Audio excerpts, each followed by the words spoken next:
सफल बने, समर्थ बने, पावन बने जीवन।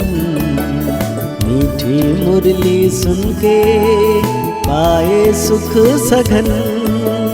आज का चिंतन, आज का चिंतन। ओम शांति। Good morning. ज्ञान का सागर सर्वशक्तिवान मीठा बाबा, परम शिक्षक, परम सद्गुरु, सर्वशक्तिवान बाबा, आज हम बच्चों को कह रहे हैं, इस दुख धाम को जीते जी तलाक दो, क्योंकि तुम्हें सुख धाम जाना है। साथ में बाबा पूछ रहे हैं, बाप बच्चों को कौन सी एक छोटी सी मेहनत देते हैं। बाबा कहते, बच्चे काम महाशत्रु है, इस पर विजय प्राप्त करो, यही तुम्हें थोड़ी सी मेहनत देता हूं। तुम्हें संपूर्ण पावन बनना है, पतित से पावन अर्थात पारस बनना है। पारस बनने वाले पत्थर नहीं बन सकते। तुम बच्चे अभी गुलगुल बनो तो बाप तुम्हें नैनों पर बिठाकर साथ ले जाएंगे। बाबा कहते हैं, रूहानी बाप रूहानी बच्चों को समझाते हैं। यह तो बच्चे जरूर समझते हैं, हम ब्राह्मण ही हैं जो देवता बनेंगे, यह पक्का निश्चय है ना। बाबा कहते हैं, टीचर जिसको पढ़ाते हैं जरूर आसमान बना देते हैं। यह तो निश्चय की बात है। कल्प कल्प बाप आकर समझाते हैं, हम नरकवासियों को स्वर्गवासी बनाते हैं। सारी दुनिया को बनाने वाला कोई तो होगा ना। बाप स्वर्गवासी बनाते हैं और रावण नरकवासी बनाते हैं। इस समय है रावण राज्य, सतयुग में है राम राज्य। राम राज्य की स्थापना करने वाला है तो जरूर रावण राज्य की स्थापना करने वाला भी होगा। राम भगवान को कहा जाता है, भगवान नई दुनिया स्थापना करते हैं। ज्ञान तो बहुत सहज है, कोई बड़ी बात नहीं, परंतु पत्थर बुद्धि ऐसे हैं जो पारस बुद्धि होना ही असंभव समझते हैं। नरकवासी से स्वर्गवासी बनने में बड़ी मेहनत लगती है, क्योंकि माया का प्रभाव है। कितने बड़े बड़े मकान 50 मंजिल 100 मंजिल के बनाते हैं। बाबा कहते हैं, स्वर्ग में कोई इतनी मंजिल नहीं होती, आजकल यहां ही बनाते रहते हैं। तुम समझते हो सतयुग में ऐसे मकान नहीं होते जैसे यहां बनाते हैं। बाप खुद समझाते हैं, इतना छोटा झाड़ सारे विश्व पर होता है, तो अब मंजिल आदि बनाने की दरकार ही नहीं है। ढेर के ढेर जमीन पड़ी रहती है।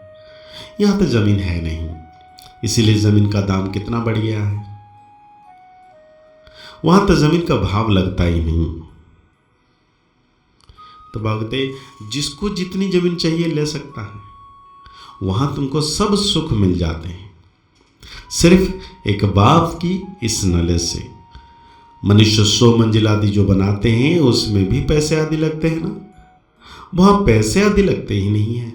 अथाह धन है, पैसे की मतलब कोई भी पैसे की दरकार ही नहीं है। ढेर पैसे होंगे तो क्या करेंगे, सोने हीरे मोतियां आदि हॉल जो भी महल आदि बनाते हैं। अभी तुम बच्चों को कितनी समझ मिली है, समझ और बेसमझ की ही बात है। स्वतःबुद्धि और तमोबुद्धि।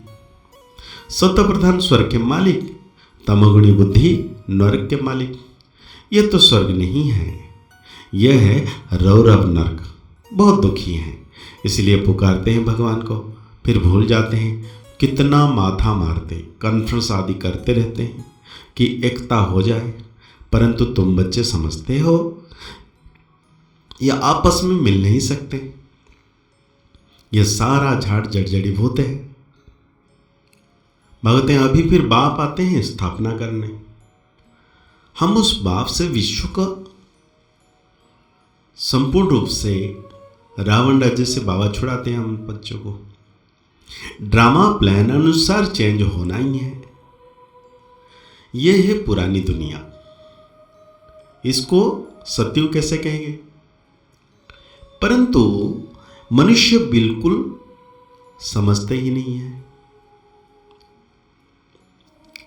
बाबा ने समझाया है, इस नॉलेज के लिए लायक वो है जिन्होंने बहुत भक्ति की है, उन्हें ही समझाना चाहिए। बाकी जो स्कूल के होंगे नहीं वो समझेंगे नहीं, तो फिर ऐसे ही टाइम वेस्ट करना चाहिए क्या?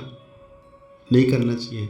हमारे घराने के है नहीं तो कुछ भी मानेंगे नहीं, कह देते हैं आत्मा क्या, परमात्मा क्या। यह मैं समझाना ही नहीं चाहिए।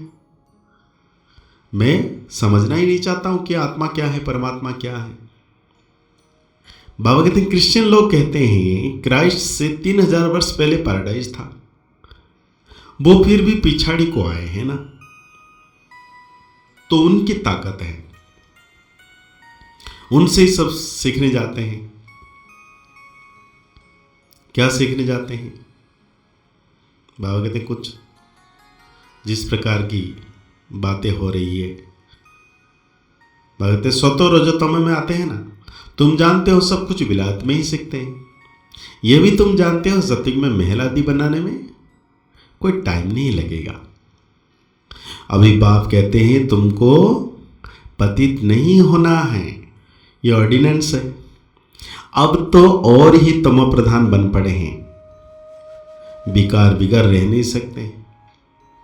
जिससे गवर्नमेंट कहती है शराब नहीं पियो, तो शराब बिगर रह नहीं सकते, फिर उनको ही शराब पिलाए, डायरेक्शन देते हैं फलानी जगह बम शहीद गिर जाओ। कितना नुकसान होता है। तुम यहां बैठे बैठे विश्व का मालिक बनते हो, वो फिर वहां बैठे बैठे बम छोड़ते हैं सारे विश्व के विनाश के लिए। कैसे चटाभेटी है। तुम यहां बैठे बैठे बाप को याद करते हो और विश्व के मालिक बन जाते हो। कैसे भी करके बाप को याद जरूर करना है। इसमें हटियो करना व आसन आदि लगाने की बात ही नहीं है। बाबा कोई भी तकलीफ नहीं देते हैं। बाबा कहते हैं कैसे भी बैठो, सिर्फ तुम मुझे याद करो। गाते भी है सेकंड में जीवन मुक्ति। कहां भी बैठो, घूमो फिरो, बाप को याद करो। पवित्र होने बिगर कैसे जाएंगे? नहीं तो सजाएं खानी पड़ेगी। सब धर्मराज के पास जाएंगे तब हिसाब किताब चुक्त होगा। जितना पवित्र बनेंगे उतना ऊंच पद पाएंगे। इम्प्योर रहेंगे तो सूखा रोटला खाएंगे। जितना बाप को याद करेंगे पाप कटेंगे। इसमें खर्च आदि की कोई बात नहीं। भल घर में बैठे रहो, बाप से भी मंत्र ले लो। यह है माया को वश करने के मंत्र, मन मना भाव। यह मंत्र मिला फिर भले घर जाओ, मुख से कुछ बोलो नहीं, अल्फ और बे बादशाही को याद करो। तुम समझते हो बाप को याद करने से हम स्वतः प्रधान बन जाएंगे, मतलब पाप कट जाएगा। तुम बच्चे जानते हो बाप सबको गुलगुल बनाकर नैनों पर बिठा कर ले जाते हैं। कौन से नैन? ज्ञान के। आत्माओं को ले जाते हैं। समझते हो, जाना तो जरूर है। उनसे पहले क्यों ना बाप से वर्षा ले ले। कमाई भी बहुत भारी है, बाप को भूलने से फिर घाटा भी बहुत है। पक्के व्यापारी होना और पक्के व्यापारी बनना है। बाप को याद करने से ही आत्मा पवित्र बनेगी। बाबा जोर दे रहे हैं, कुछ भी हो जाए बस बाबा को याद करना है।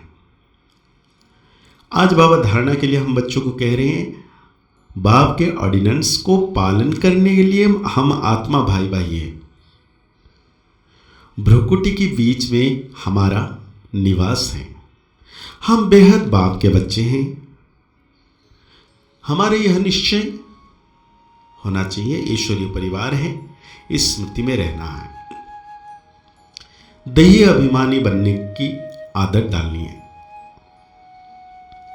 धर्मराज की सजाओं से छूटने के लिए अपने सब हिसाब किताब चुक्त करने हैं। माया को वश करने को जो मंत्र मिला है उसको याद रखते स्वतः प्रधान बनना है। तो आज बाबा वरदान दे रहे हैं, बिंदु रूप में स्थित रहे, औरों को भी ड्रामा के बिंदी की स्मृति दिलाने वाले विघ्न विनाशक भव। बाबा कहते हैं जो बच्चे किसी भी बात में क्वेश्चन मार्क नहीं करते, सदा बिंदु रूप में स्थित रहे, हर कार्य में औरों को भी ड्रामा की बिंदी स्मृति दिलाते हैं, उन्हें ही विघ्न विनाशक कहा जाता है। वो औरों को भी समर्थ बनाकर सफलता की मंजिल के समीप ले आते हैं। वह हद की सफलता की प्राप्ति को देख खुश नहीं होते, लेकिन बेहद की सफलता मूर्त होते हैं। सदा एक रस एक श्रेष्ठ स्थिति में रहते हैं। वो अपनी सफलता की स्थिति से असफलता को भी परिवर्तन कर देते हैं। तो आज बाबा हम बच्चों को स्लोगन दे रहे हैं, दुआएं लो दुआएं दो, तो बहुत जल्दी माजिद बन जाएंगे। तो आज के मुरली के अनुसार हम सो मान लेंगे, मैं विघ्न विनाशक आत्मा हूं, मैं विघ्न विनाशक आत्मा हूं।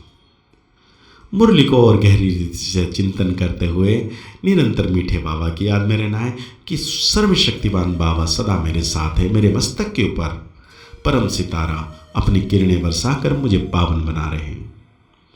मुस्कुराते रहिए, आगे बढ़ते रहिए, पुरुषार्थ करते रहिए, खुश रहें, स्वस्थ रहें, मस्त रहें। ओम शांति, ओम शांति, ओम शांति।